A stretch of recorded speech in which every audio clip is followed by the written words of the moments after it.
Bet čia yra mano. Dar vienas kadras, pas sandėlį garaže ir šiandien yra esminė diena, kai šitas daiktas keliauja į naujus namus, į tikrosius savo namus, tai atgal į Kauną, pilnai pradėsim jį rinkti. Tai dabar man reikia po šito automobiliu kažkaip pakišti tą metalinį kvadratą, kurį pasiskolinau, tai žodžiu, metalinį kvadratą turim, dabar reikia su dankratu pasikelti vieną pusę, pasikelti kitą pusę, kas gerai. Kad kaip jau minėjau prieš tai epizode, dankratas yra, dankratą įsigijau, truputį didesnį, tai va dabar jis tobulai šitam dalykui sueis, taip pat ir rožius įsigijau, todėl turėtų eiti viskas beveik per siestą, turime libiotkę elektrinę, tik tai vienam gal bus biškiai truputį sunkiau. Žodžiu, kimbam darbus, pasiėmėm GoPro ir judam reikalas, gal dar nusikelsim baką ir būtinai šiandieną ją reikia išplauti prieš pastatant į garažą. Tai žodžiu, dankratą nusipirkom su paaukštinimu, kad būtent tokiais atvejais, kai reikia aukštai važiuoklį iškelt, žodžiu, kad neturėčiau didelių bėdų ir jeigu neklystu, čia pasikeičiu.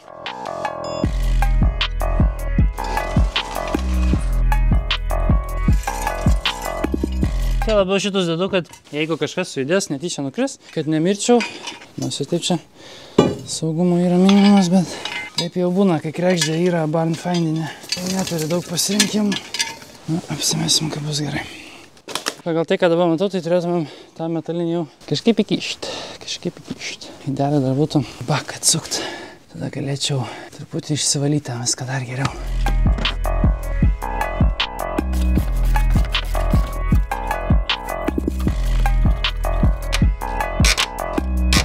Matot, čia lengva nebus. Niekada lengva nebūna.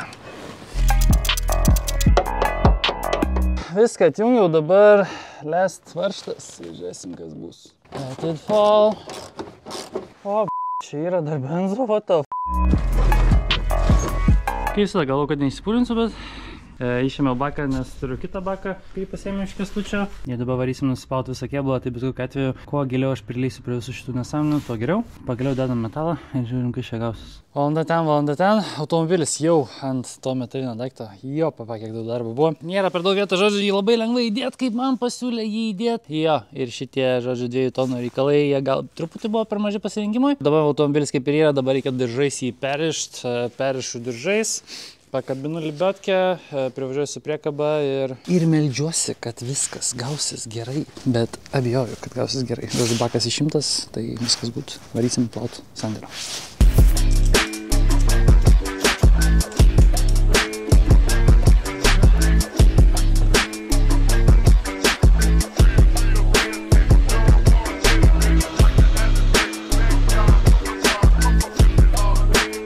Na jo, dabar turiu lengvą problemą, kaip apie kurią mane ir perspėjo, kad mašinas skersuosis. Eini į krepžys.com, išsirenki vieną iš 3 pakabukų, nusipirki ir dalyvauji konkurse. Su tavo pagalba sandėlis grįžta į jaunystę, o tu gali laimėti vieną iš 5 prizų. Pirmoji vieta gauna drifto pamoką, būtent su šio sandėliu. Antra vieta gauna Drift Matsurija Drift Taxi. Trečia vieta pasipuošia džemperių atributiką pagal savo norą. Ketvirta vieta sticker packas. Ir 5 vietai taip pat sticker packas, tik numeris 2. Jeigu jau įsigijai pakabuką, tu jau dalyvauji žaidime. Pakabukų kiekis ribotas, o Drift Taxi pamoka tik viena. Esmė neskubėt, nes bet kada gali nukrist, o kai nukrist, tai bus šis nesąmonė.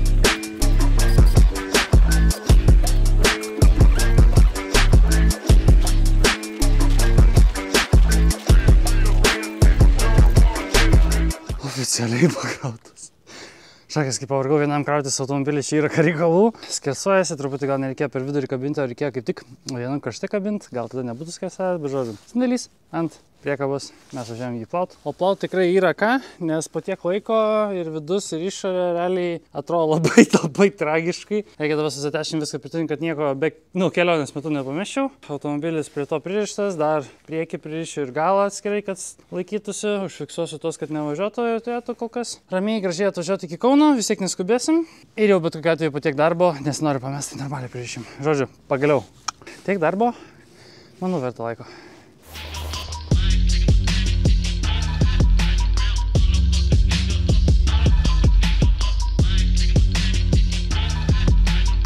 Taip keista matyti realiai sandėlį tviranto plovykloje. Ne vienas paukštukas čia pasižymėjęs ir visai neblogai pasižymėjęs. Jėzau, atrodo, kad realiai visas automobilis lengvai nušiktas, be važiuojant kažkiek dulkių pametėm, bet vis dar atrodo baisiai, atvažiavam ten, kur principą turėtų blizgėti automobilis ir nuvalysim normaliai. Čia toj padarysim maišą, kad gal visus saugiklinės nesuvalgytų, bet dabar galvoju, kad čia tikriausiai viskas ir taip susiksidavė ir taip toliau, bet žodžiu, pabandysim atplauti, jeigu tai jam padės. Prieš išvarant į garažą, žodžiu, dirbant automobilyje, norisi, kad jis truputį būtų švaresnis nei dabar, nes dabar realiai net ir smirdina.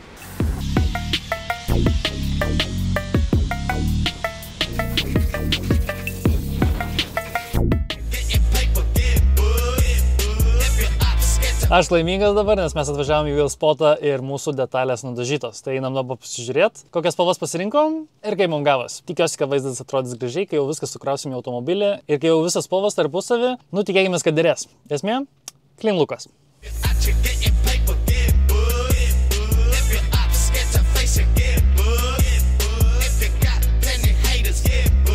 Gerai atrodo. OEM Factory.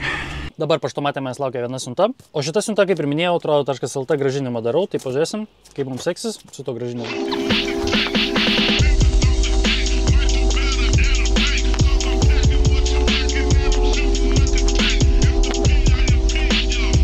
Manęs jau visos išdėliotos detalės, kurias pasiėmėm iš Wheelspoto.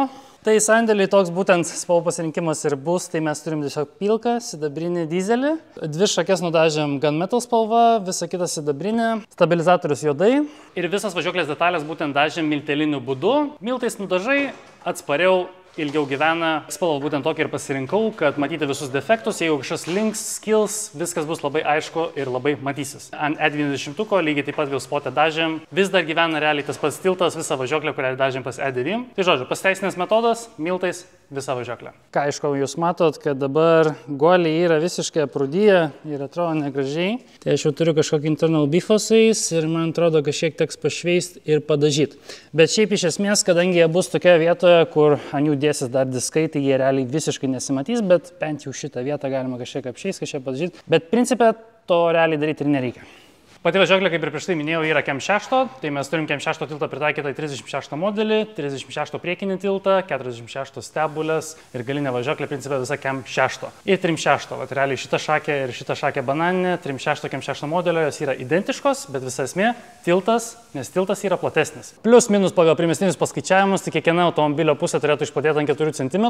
Ką tai reiškia, tai rastafkių su feloni kitu turėtų nereikėti. Arba bus problema, kad mes net negalėsim sutalpinti ratlankius, tai žiūrėsim, kaip bus. Ir būtent apie kurią vietą šnekėjau, tai šitoje vietoje dedasi spiruoklė ir jinai dedasi lygiai taip pat ir kėbulą, bet kadangi tiltas kitas ir 4 cm eina iš tilto, tai gali būti, kad šitoje vietoje, kur dedasi spiruoklė, turėsim kažkokią tai problemą. Bet čia jau vėliau reikės žiūrėti, kaip mums seksis su to. Kai jau visą dėsim važiuoklę atgal, o dabar atsivežiau visas trodo.lt nupirktas detalės ir mes jas turim suinstaliuoti į šitas detalės. Tai yra gumos visokios, alemblokai, guoliai, žodžiu, pilnai paruošę šitas detalės, po to jas pilnai atsidėsim, automobilis parkeliauja į garažą ir kad jis būtų rėdantis, sumausim važiuoklę.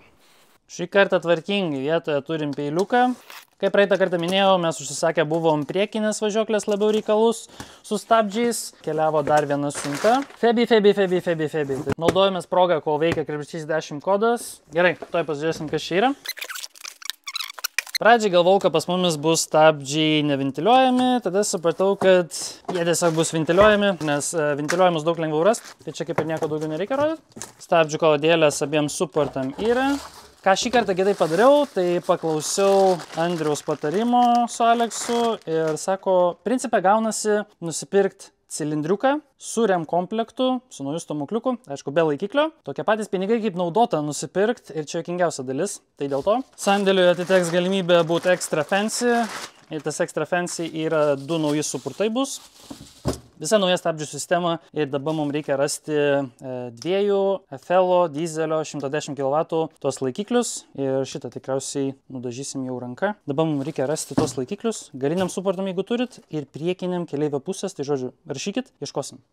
Ir iki šių metų pabaigos galioja kodukas krepšys 10 eurų nuolaida, perkant už 50 eurų ar daugiau. Naudokitės progą, elektroniniai parduotuviai, ramiai sėdiname užsisakai. Visur rodo, kada konkrečiai kokią detalę gausiu, todėl viską gali iš anksto sužiūrėti, kad būtent tą dieną, kai tau reikia, atkeliautų detalės už gerą kainą. Ir šitų detalių artimiausiu metu mums reikės, nes pagal planą susideda nauji vamzdeliai, bet vėlgi, pradėsim nuo to, kad reikia kėbulą prikelti, tai nusišveičiam, persidažom, vėl kreipsimės tikriausiai pas Firanto, nes reikia medžiagų, naujos stabdžių linijos ir tada, kad automobilis būtų ant ratų, reikės stabdžių diskų. Toliau jau eina tie patys suportai, tik žodžiu. Tai kad projektas nestovėtų, viską darome į priekį. Kaip tik telefone pamačiau notificationą, grąžinimas įvyko. Jeigu viskas ok, pakuotės nepažeistos, grąžina pinigus tavo atgavos sąskaitą, tai tuo labiau mėnesiukas grąžinimui, more than enough, tai tikrai spėsi.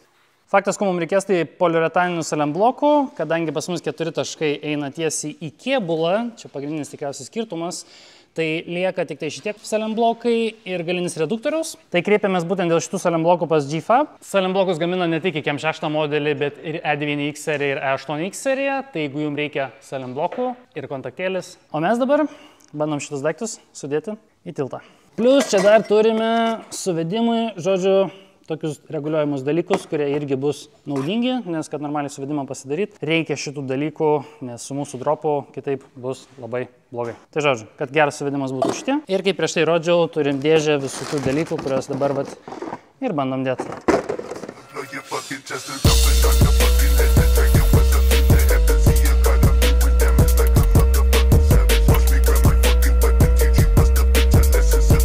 Faktas, kad gal reikėjo pasikeisti tos guolius, bet pabandysim taip dabar, tai žodžiu pertepėm, tepaliuko įdėjom, lygiai tas pats su nugoliu, tik tai reikia nusivalyti dabar nuo izoliacijos, reikia visokių nesąmonių, nusivalom, lygiai taip pat keliauja šitas guolis čia.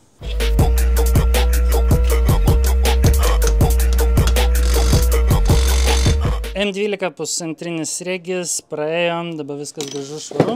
Galim paimti, apsivalyti stebulę, su stebulėm pabaigta. Laukiu komentarų, kodėl nenudažėm šitų vietų, bet jos realiai, kai diskus susės, net nesimatys. Bet, žodžiu, dar žiūrėsim, gal netyčia paimsim, su fleške padažysim, kad tiesiog gražiau atrodytų. Bet faktiškai viskas kaip ir good ir done. Taip, tai į priekį kišasi poliuretanas, čia turim giržduką, čia turim salembloką. Tai žodžiu...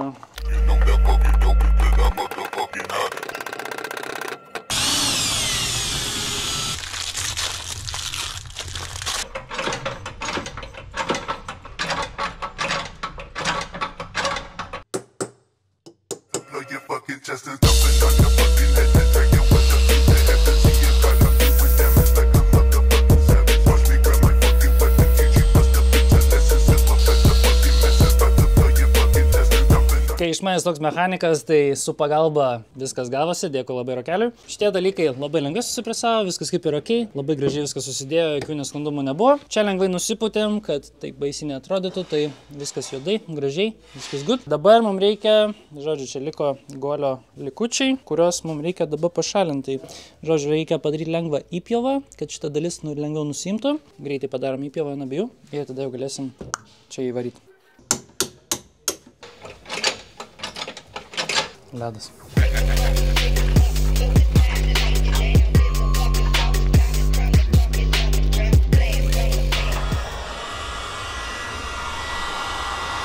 Trumpas update'as, kaip man sekasi, jau truputį pavargau. Žodžiu, šitos šakėse yra niuansėlis, kurį man paminėjo, kad gali sprogt, tai šildžiau. Jo, čia biškį vieną pusę sugadinau, nes pirmą kartą išiminėjau, bet dabar jau žinau, kurią pusę kaip ką įdėt, tai žodžiu, reikia pašildyti, nes būna jas trūksta, tai kad netrūktų tokiam procedūrom ir šiandien. Tai truputį ilgiau užtrukau, nei galvojau, bet žodžiu, tai dabar lygiai taip pat statau vėl šitą atgal ir visa važiuoklė bus nauja. Net neklauskit, kodėl čia yra sukarpyta Red Bullio skardinė, bet įsipresavo, viskas ok, tobulai, kitą irgi to įpresuosim ir bus ledas.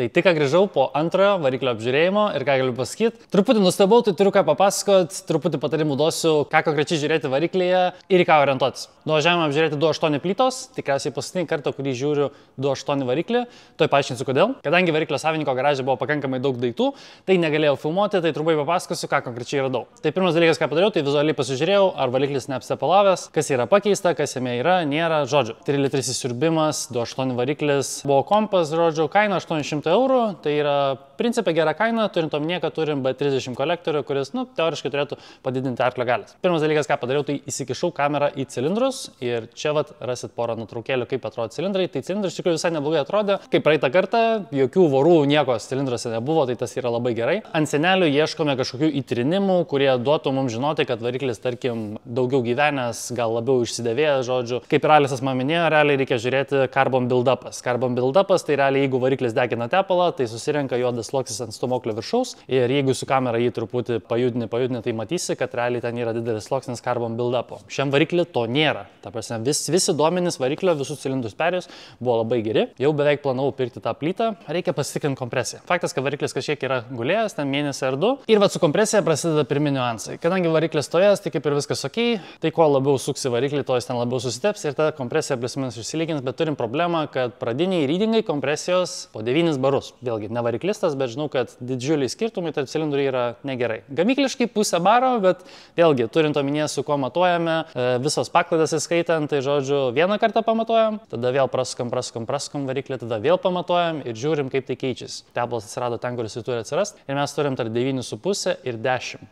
Plyta tai bus apie 13 barų, čia gamykliniai skaičiai, bet realiai tikiuosi bent jau 11-12. Ką reiškia, kai turi 9,5 arba 10? Bukokas turbūt variklis bus, jis jau matomai yra pakankamai pasidėvėjęs. Tai turėkite omeny, kad jeigu ten matot 14-15 barų, tai čia nėra labai gerai, nes 14-15 barų jau sufleruoja, kad galimai ten yra tepalo viduje cilindruose ir tas tepalas padeda tokiem skaičiam atsirasti. Ne faktas, tiesiog turėkite omenyje, su kamera vaizdas buvo visai neblogas, bet reiškia bendrai tiesiog yra nusidėvėjęs variklis. Nutariau, kad už rinkos kainą normalią adekvačią kaip ir truputį pritrunka ir nutariau nerizikuoti, nepirkti, nes dar po to pasidomėjau apie tą variklį. Tai minėjo, kad jis prieš išimant irgi buvo toks pakankamai bukokas, man buko variklio nereikia, nes realiai čia tas pas, kas negyva plyta.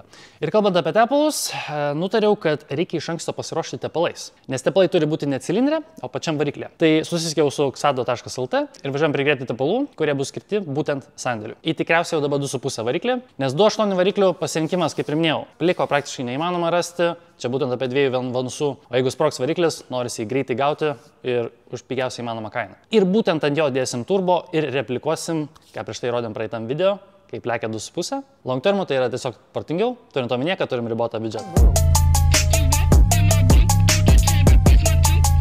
Ir šiam kartui pasirinkom 5V50, kuris realiai plytose mums labiausiai pasiteisino. Kaip tik jau neatsidarė Chemijos 15 nauja parduotuvėlė, kur galima jų ir prigrėbti. Ir kai pilam truputį tirštesnį tepalą, tarkim 10V60, tai tepalo šelė gauna truputį daugiau apkrovos. Aišku, dabar yra modai kaip Fine Cuto, ten tepalo šelė, žodžiu, visas tas reikalas, kuris kaip ir tai išsprendžia, gali ten ribotuvus daryti ir tepalo šelė nieko nebus. Bet principė gamykliškai nesukurta tam sistema yra, todėl realiai 5V30 turėtumėm pilt, įsigyti tepalo aušintuvą ir drifte tada viskas kaip ir ok būtų. Ir mes realiai tiesiog paėmam įpilant tirštesnį tepalą, didesnės apkrovos, didesnės temperatūros ir tas tepalas realiai padaro principę tai, ką padarytų tepalo aušintuvas. Tai žodžiu, truputį pigiau, bet žodžiu, kad 10V šiam nepilt, kad visiškai tas tirštas tepalas nebūtų, bent jau mum pasiteisino 5V50, nekartą teko naudoti, žodžiu, kalenimo jokių nėra, principė tepalas visai neblogai pasirodė. Jeigu būtent kalbam apie xado tepalus, tai daugiausia apie juos girdėjau, apie jų vairo stiprintuvo atgaivinimo tokią tutelę. Tai gal su laiku reikės ir tą pabandyti, jeigu mūsų vairo stiprintuvas pradės simfoniją ir paskutinės dienas savo gyvenimo. Tai jo, jeigu dalyvauji Matsurija, kur hotlepini, tepalo temperatūra pakyla į kosmosą, tai tavo tas 5V30 labai greitai darys klek, nes tiesiog perkais tepalas, nes, reikia tepalo aušintuvo. Neturi tepalo aušintuvo, neplanuoji įsigyti, realiai kaip ir visi, truputį tirštesnį tepalą dedi ir visiškai ledas bus. The gas on the run, never give a fuck, just laughing just for fun. Smoke a purple pack, cause I'm rolling with my gun. Prie manęs sandėlys, mes einamės mūsų trumpalaikiam naujam garaže, teko išsinuomoti patalpą, kad tiesiog greičiau susirinktų šitas sandėliukas ir čia žiauriai patogi patalpa būtent tam, ką mes planuojam daryti prie šito automobilio, o planuojam žiauriai daug daryti, nes aš to jums parodysiu, ką padarė su sandėliu, kiek ten 4 ar 5 metai drifto ir 2 kokybiškos žiemos.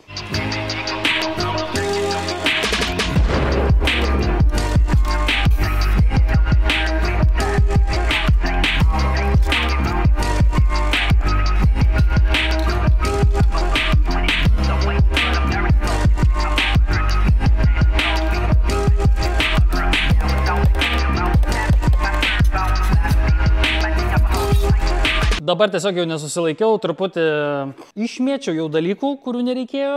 Bandžiau praplauti kėbulą Fiorento plovykloje, tai kokį 20 eurų suleidau ir dar reikės praplauti, nes kai kurių vietų tiesiog nepriejau, kurios buvo užgrūstos. Čia buvo šis uždėta, žodžiu, ta nedegi medžiaga, žodžiu, tai po ją dar purvą radau. Bet šiaip kėbulas žiauriai gražiai atsiplovė. Ką mes čia turim? Turim va tokį va saloną. Aš net neturiu realiai ką čia papasakoti, nes čia viskas yra labai graudžiai atrodo, nieko gero čia nėra, labai daug klausimų kyla kaip čia kas, krepždesys.com. Žodžiu, nulupau lipdukus, irgi užtruko truputį laiko, tai bendrai va dabar va, su ko mes ir turim ką dirbti. Tik tai dar reikia vieną dalyką dabar padaryti, kad pakrikštyti automobilį į naują garažą, nes dabar jaučiu, kad kažkas ne taip. Šitas, ne.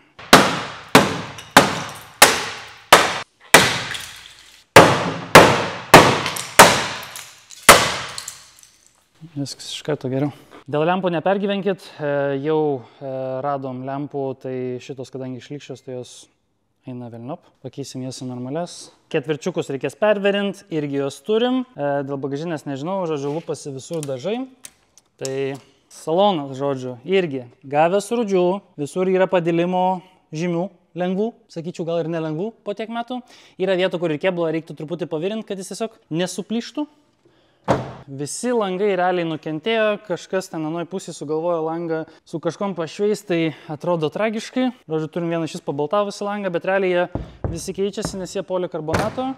Visur yra skilimų, kurie irgi jau nebetinka mūsų reikmėm. Oi, čia kaip tik kalbėjom, ką dabar reikia daryti, tai manau pradėsim nuo to, kad reikia trumpai kažkiek persidažyti, žodžiu, engine bay'ų, kad jis būtų bent jau vienos spalvos. Čia suprantama, kad visko idealiai neišeis prikelt, nes jūs matot patį stovį bendrą, čia reiktų realiai pjaut, daryti, žodžiu, dalykus, kuriuom mes dar nepasiruošę. Ir aš manau, kad dar bus ne viena avarija iki tol, kol mes pasiruošim tą ir daryti. Kol kas pas mumis pagal planą yra atmosferinis variklis ir tada, kaip ir minėjau, pakabuko konkursas, kurio tikslas laimėtoją pamokinti drifto būtent su sandėliu. Pakabuko viso konkurso esmė yra surinkti turbo sandėlį. Tai yra atmosferinės versijos, ar tai bus 2.5 variklis, ar tai 2.8, užmausim turbiną ir padarysim jį gerų treniruočių automobilių bei pavežiojimui drift taksi Matsuri. Automobilis turės savo paskirtį, tikslas yra jį įdarbinti ir kad jis tiesiog išeitų iš pensijos.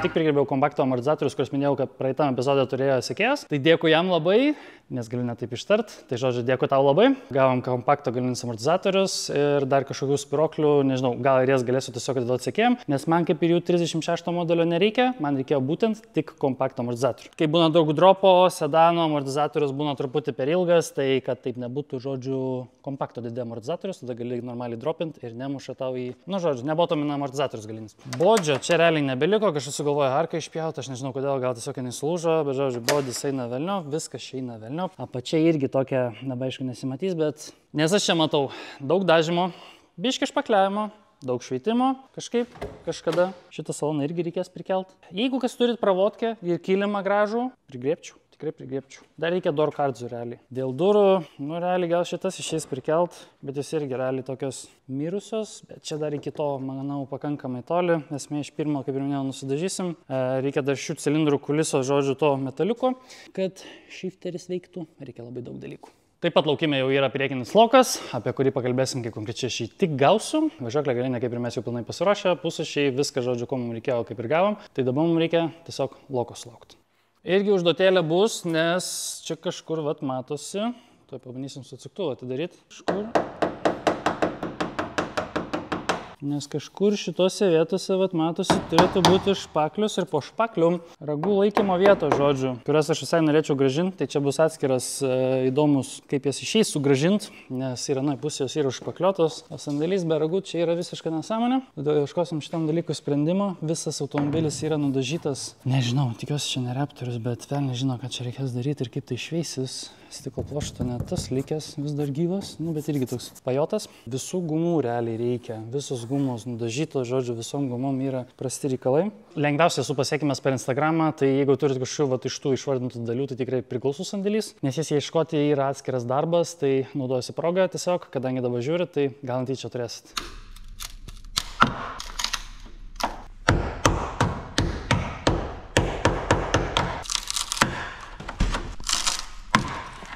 Ne tik špagaičių stiklo pluoštas dar dėti. Eiliai mašina. Čia ne, šitą darau.